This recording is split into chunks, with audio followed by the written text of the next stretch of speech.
Not gonna cap to you. The Osprey and Ricochet match, I'm not feeling it. I don't think the match was bad. I just didn't like it. It's not the style of wrestling. I think it may just be my disconnect with the fact that there was no real story going into this. There was like, oh, let's just go off the history of these two. And I think that's cool if you can enjoy it like that, but I can't enjoy wrestling like that. It's not something that I can really get invested in, What I can get invested in is Takeshita. Him being interjected into this feud, I can get down with. I thought they were gonna do a Wrestle Dream rematch between Ricochet and Osprey, but it looks like they might go triple threat.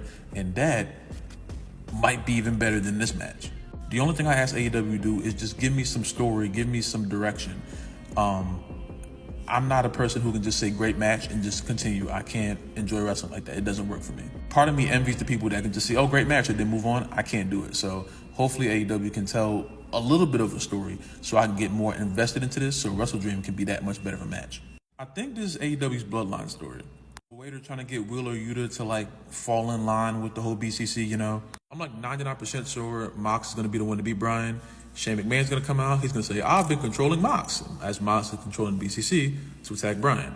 Wheeler Yuta kind of has the role of being like the Jimmy Uso to try and get him to fall in line. He's rebelling, I'm not really a big Wheeler Yuta guy, but if they can find a role for him in this that can work, I can't hate on it, And we had a new debut on AEW tonight. Shelton, he been jamming.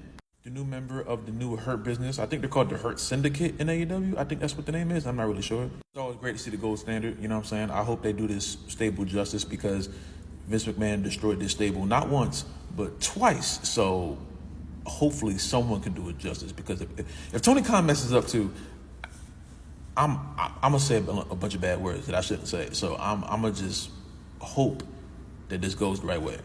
And we all know eventually the almighty, that big boy, that big bald, man, he big and bald. That Bobby, he bald, he's big and bald. We'll be here in AEW soon. I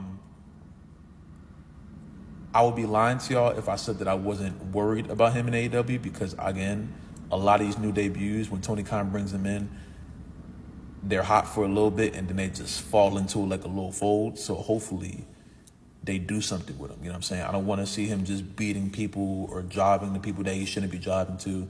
If you're going to bring someone as big as Bobby, and I'm not talking big as in big, I'm talking big as in stature, you have to be able to do him justice, And they have a whole bunch of people on this roster that they bring in, free agents, and they're not moving the needle.